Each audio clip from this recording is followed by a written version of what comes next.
Hey there, and welcome to That's Audacious, where we share entrepreneurial stories from amazing leaders to inspire and motivate you to be bold, brave, and audacious. I'm your host, Lauren Clement, the brand navigator, here to share stories that will make you say, well, that's audacious. And welcome to another episode of the That's Audacious podcast. We have the fabulous Nikki Langman with us here today. And Nikki is a speaker, an author, and an emotional intelligence expert. And she's known as the insatiable agitator. So I cannot wait for this conversation today. Nikki is challenging the status quo. She's compelling people to confront their greatest obstacles through a proprietary framework, which I love. It's called Unbrickable. We're going to talk a lot about that today, but she's also a keynote speaker. She runs workshops, she does coaching, and she's really empowering leaders to reclaim your perceived curses as a source of power, which is just amazing. So she works with individuals and teams, and her transformational workshops and coaching are absolutely igniting brave conversations that the world needs to have. Nikki, welcome to the show. It's awesome to have you here.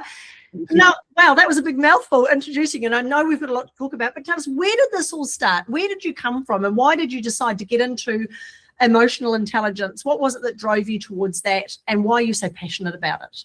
Oh gosh, well, because I'm a professional truth teller as well, I got hooked on emotional intelligence back in the late 90s. So it wasn't long after Daniel Goleman wrote his book, why EQ can be more important than IQ.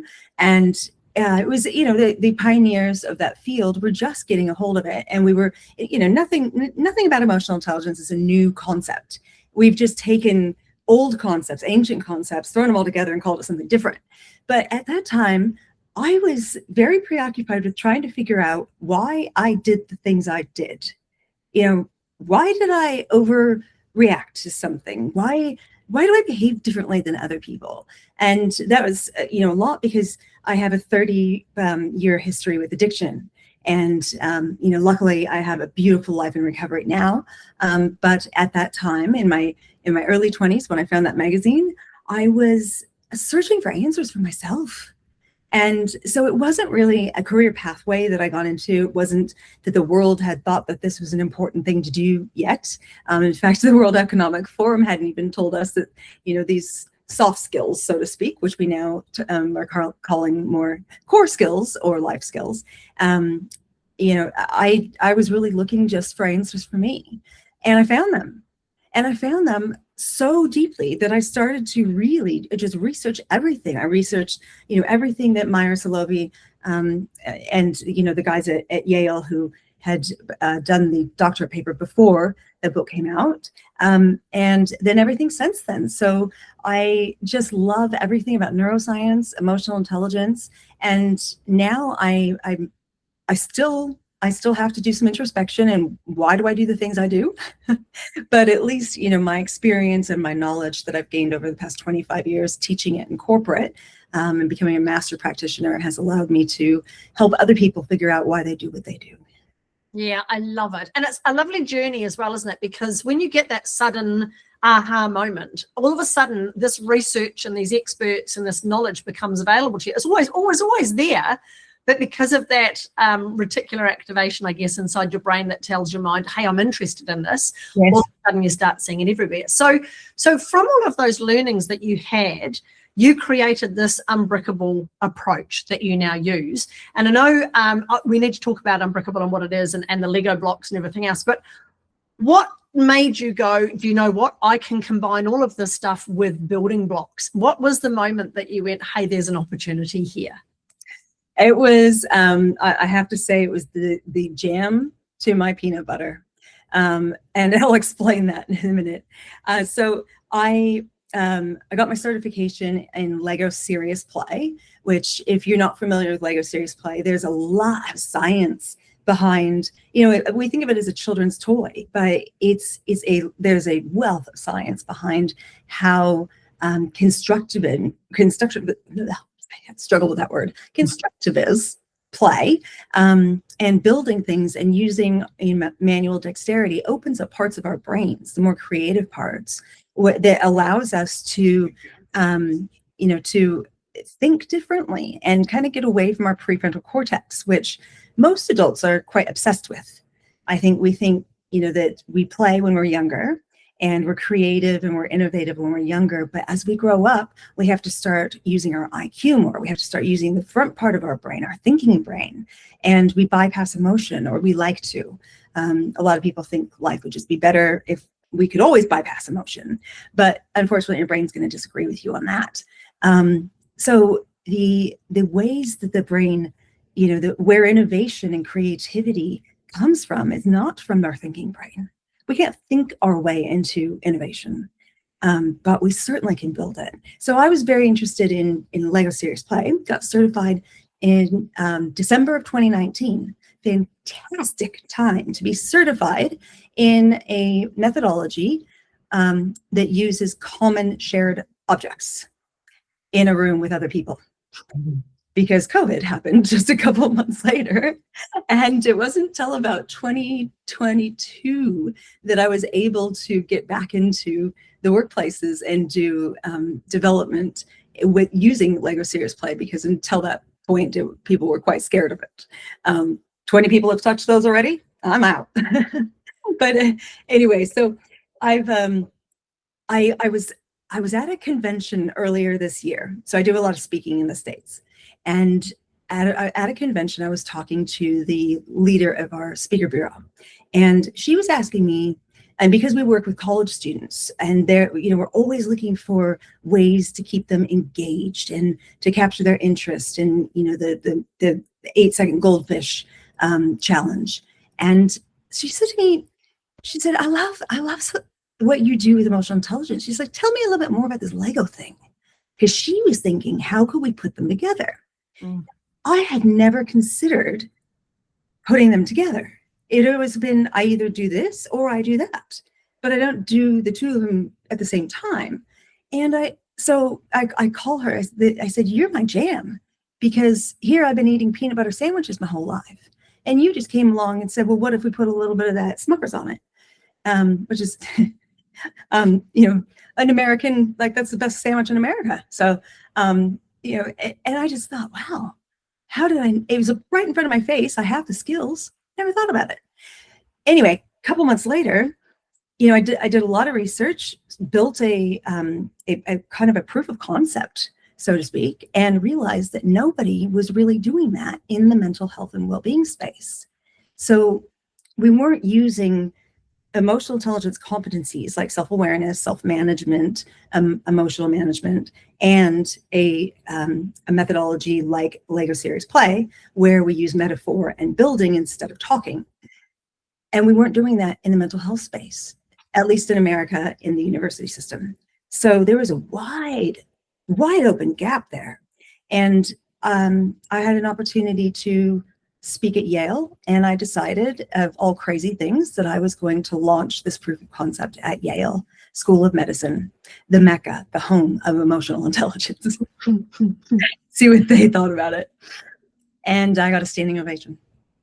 And 6 months later, I got on stage at the Stevie Awards to accept my awards for Startup of the Year. Yeah. Amazing. Just brilliant. What I love about this is, again, there's somebody from outside of your brain who looked in and went, what about this? And so often it just takes that, doesn't it? It takes one person to go, well, this and this actually go together. Oh my God, I never thought that. How often does that happen? And those combinations of what you're doing. And I know from my personal journey, we played with Lego as young children for years and years. Living in New Zealand, Lego was one of the cheapest back then, in the 70s and 80s, cheapest toys that you could send to grandchildren. So our grandparents would always send us Lego, birthdays, Christmas, whatever, another pack of Lego would come. And yes, we'd make whatever was on the box the first time round, and then we would just add it to the box. And that then became houses and cities and cars and boats and all sorts of other things that we just miraculously created out of our brains. So from what I understand that you're doing, Nikki, that's so different, is that you're taking that idea of removing the pressure of having to talk about stuff that you might find uncomfortable or difficult or traumatic to an environment where you're just constructing things and using a different part of your brain. Does that then lower your emotional defenses a little bit to help people open up a bit? Or what's the process that happens? I'm so glad you asked that, Lauren. It is fantastic for the heavier subjects in mental health, dealing with grief, dealing with addiction, suicide ideation, trauma, any kind of trauma. Oftentimes we don't have the words to articulate what we feel, especially if it's been repressed for a long time, or just if our emotional vocabulary isn't very strong. And unless you're a wordsmith, I don't know about you, but I find myself at a loss of words and can't think of what I'm like. I can feel it. I just can't get it in my mind, the right word, how I want to describe it. But, you think about when you take a child to a therapist, and what do? They make them play. Mm-hmm. They give them something to play with, because when they're distracted, they do open up. And, it's even worse with adults. Have you ever tried to get a teenager or a young adult to talk when they don't want to talk? Normally it's like 1:45 and all of a sudden they open up and mum's exhausted and now their teenager wants to talk to them. It's like, please, could we not have done this at 6 a.m. or 6 p.m.? Yeah. So it's a really beautiful thing, the transformation and the aha moments that come out in a room when you have 15 people around a table and everybody's playing. And the way I run it is, I'll give them an easy build, and artistic ability does not matter whatsoever because we're talking in metaphor. And easy build, manual dexterity, warm them up. Okay, now we're going to talk about something like, build where you are now, or build one of your greatest strengths right now. And then, that's too abstract. But then they get into it. They get really into it. And so it's, and then we do a group debrief where everybody listens to the person who's explaining their model. And I'll ask questions about, that's interesting why you put that blue brick on top. What does that blue brick symbolize? So we're not asking questions about the trauma. We're not asking about their pain or what they're ashamed of. We're not asking them to go beyond their comfort zone. It's because when you externalize it, you no longer hold the pain or the shame. The shame is in the bricks. The bricks have the problem. The bricks are concerned about something. The bricks, the brick's life is being affected by something. And all of a sudden it takes on a whole new, a way of kind of healing. And, we usually end by, okay, well, this is where you are now. Where do you want to be? That's the last build. And we're going to literally build an action plan. What's the next thing you have to do? What's the next thing you have to do to get where you want to be?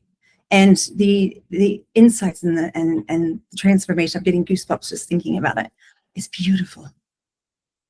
I love it. I love it, Nikki. So who are you finding that you're working with mostly? Is it universities? Is it workplaces? Who are the people who are right at the moment that the people who are really absorbing this and going, we need to get Unbrickable in with our people? At the moment, I have 87 interested schools in the United States, and I am a one-person show. So I would like to, the plan is to scale, and I probably will scale rapidly, but I'm going to need to get more people in a team who can do this. I can't be everywhere at once. Yeah. Do you think you'll do it with like a certification that you can become an Unbrickable coach or an Unbrickable, provider? 100%. Yeah. I have a train the trainer program, which I am having. I'm in the process of having it or the process you have to go to get a certification recognized by a body. So I'm doing that over in the States, and that will allow me to either have the school put their student leadership or some of their faculty through it so that they then can lease the IP, and then they can, that's a sustainability in it. The scalability will come from me being able to go from school to school to school, or having more people on a team of coaches, a team of trainers that can go around, and we can scale quite rapidly. But the idea is to have the ownership and the agency with the people, in the workplace, in the school.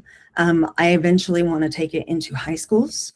I'm not sure if it's quite appropriate for primary schools, have yet to see, but then lower socioeconomic areas where mental health resources are not as available. The correctional centers, addiction rehab facilities. I want this everywhere. Yeah, brilliant. Brilliant. And I'm guessing if a Lego play practitioner is listening to this particular episode and they're saying, oh, that sounds interesting, it's another thing that they can use to add to their qualifications as well with what they're doing and be part of it. Mm-hmm. You are listening to the That's Audacious podcast. If you like what you're hearing, there are lots of other episodes like this one. Please like and subscribe to our channel and we'll make sure you get the latest episode, but also you can find us on your favorite channels and listen to other episodes as well. Nikki, you mentioned before about heading to the Stevie Awards for women in business. What made you go, do you know what? I've got qualifications. I'm a Lego play practitioner. I've created Unbrickable. I'm doing all these amazing things. I know, I'll go for awards. What made you decide that you needed to do that? Well, it wasn't for ego. It was for credibility and scale. Because this is new, it's innovative, it is groundbreaking, and how better to get the word out there than to apply or be nominated for an award and then be able to use that to then go on podcasts and do media interviews and have that credibility piece where then people can see, oh, okay, so maybe we aren't talking about a children's toy, because that's quite a serious award that you got a silver award for. And so it's awards are a language decision makers understand. And the Stevie wins will open doors for me that I may have previously knocked on and got no answer. Yes. Yeah. And the interesting that the categories you were in, who were you up against? Because I know as a startup, and this is a lot of people I talk to say, oh, I've only just started. I don't think I've done enough yet. I mean, how long was your Unbrickable program available for before you went, yep, I think I'll get some credibility for awards? I actually have that information. You have the ability to edit, so I can grab it real quick. Brilliant. So I had that you were a Maverick of the Year, which is an awesome category, because that's definitely, a Maverick is somebody who turns something on its head and creates something new out of something that already existed, which is exactly what you've done. And you won a silver as a Maverick of the Year, which is awesome. You also won a silver as most resilient female leader in advertising, business services, marketing, or PR, which is really cool, because I know from your backstory, Nikki, of overcoming addiction and what you've been doing with your learnings yourself. That's just been phenomenal. Startup of the Year, you won a silver, and you're up against some really big companies in there as well. Just amazing what you achieved. There was a very large, and one of the companies you were up against was IBM. IBM, yes. Just crazy, eh? Deutsche Bank was in that category as well. So yes, there's lots of really large companies that you're up against, and you managed to snag a silver in those, which is just brilliant. So when you entered them, what was your idea or your concept of what might happen with these awards in terms of the outcome for you and for Unbrickable? Well, I really wasn't sure. These were the first, proper awards that I had gone for, and it was kind of amazing how it happened. I had downloaded the application and then just kind of put it in the too hard basket, which is what I think a lot of people do, because it is quite time consuming to go back through, especially if you are going back through. I mean, if you're like me, you are not organized whatsoever. And you probably have, things that you're thinking, where is that? What hard drive is that on, or a USB stick somewhere? And it may be very time consuming. However, I will say that the best thing that has come out of putting that time and energy into finding all those resources, that, the evidence, so to speak, is that now it's all categorized. Yeah. In one spot. So putting my media kit together, no problem. Putting a business plan and a proposal for investment together, no problem. I have everything now, and I wouldn't had I not taken the time for the award. That's a funny thing, isn't it? Because often we are so fast to onto the next thing, onto the next. You've been asked to speak or visit another university and so on, It is a hard thing to stop sometimes, isn't it? And just reflect on where you've been. And you might go, I'd love to do this, but it's too hard. So well done on managing to just pause for a moment to pull everything together. And have you noticed any difference since you've won the awards? Has there been any outcome from having an award-winning program? Have you noticed anything so far? I walk taller. That's lovely. It's opened doors to new networks. I have probably 5 more women in my life now that I met through the Stevies and through our experience in New York together. And I don't know, because no one has said to me, oh, I wasn't willing to consider you before as a provider, but now I see that you have, you were a triple Stevie winner. Now, come on in. I haven't seen that happen yet, but it might be because it was only a month ago. And, now we're at the pointy end of the year but I think next year I'm really going to leverage as much as I can, and maybe enter other awards. And again, not for ego, but just to, because if I don't get my foot in the door somewhere, a lot of people lose out because they won't get to hear my message. So in a way, it's I think of it as very unselfish. It's a business, it's a strategy decision for business, not so much a personal validation. Oh, that's beautiful. And I love that, because so often we have the most innovative approach. We really have a passion for making an impact, but we just don't know how to do it. So I love the fact that you're just maximizing that moment to go, you know what? It's not about me. It's about the outcome of what we can deliver with the Unbrickable program. And just imagine if it grows the way you want it to grow and what it can achieve in those schools. So what's next for you and Unbrickable? I know you've got all these schools, you've got lots of things happening. Where do you see it going? Well, I just had the most amazing conversation this morning, and I think I'm learning as I talk to more people. I tell you what, a few months ago, I didn't know who in universities to contact. Do I contact like the president of the university, or do I talk professors? I have no idea. But now I've learned, what titles are most appropriate, just from people feeding back to me, hey, that's not really my department, but I can give you so-and-so's a recommendation to contact so-and-so. And this morning I had an interesting conversation where it was a private university in the States. They were very interested, but said, I just don't know how much of a growth mindset this particular school has, because we're very niche. And then when I started talking about the Train the Trainer program, and I said, and there's also other avenues we could go down, like cooperative buying, where smaller schools or workplaces with lower budgets can kind of group together, pool their money together to certify, a couple people from this school, a couple people from that school. And he's like, oh, I've got to get you to talk to so-and-so at such and such alliance. And if we can get you in to speak at such and such summit, he's like, there's 175 schools in our network. And I just about fell over, and I'm like, wow, that's how you scale rapidly. Yeah, absolutely. And it is that lovely knock-on effect, isn't it? That domino effect of just building your profile, getting that credibility, knocking on the right doors, and all of a sudden, whooshka, off it goes. Floodgates open. Yeah.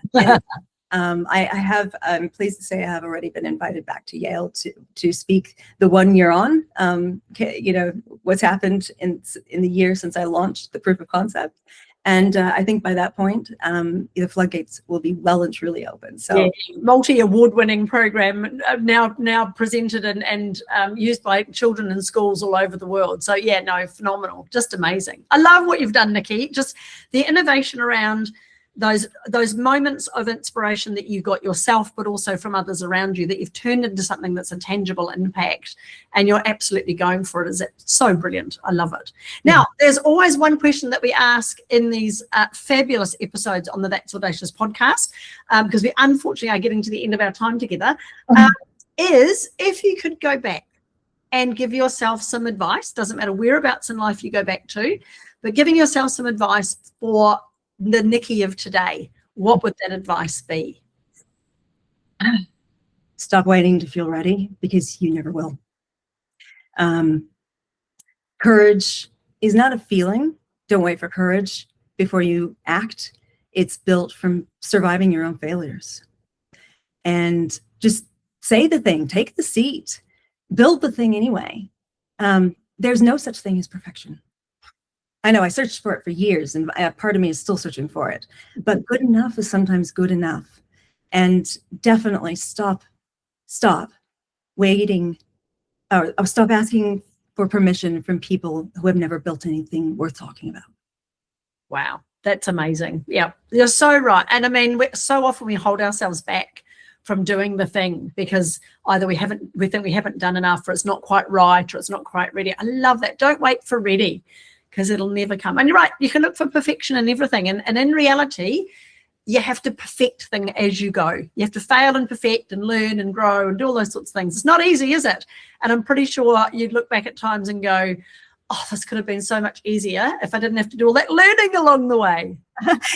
But learning turns into wisdom. And, you know, I always say failure is not failure if you learn something from it, because all it is data. And if you took the data and you learned from it, you didn't fail. You only failed if you blamed, deflected, and didn't take ownership for it. Then you failed. Yeah, brilliant. I love it. Nikki, congratulations on everything you've done, on the launch of Unbrickable, an amazing program, on the award winners, of course, but on opening those doors. And I'm sure at times it must have felt like you were kicking open some doors. Now they're starting to open for you, which is fabulous. I wish you all the very best with what you're doing. And I look forward to seeing you again on stage collecting more awards for your incredible impact that you're having. If you would like to know more about Unbrickable or to follow Nikki, all of the links will be below this episode, so please check them out.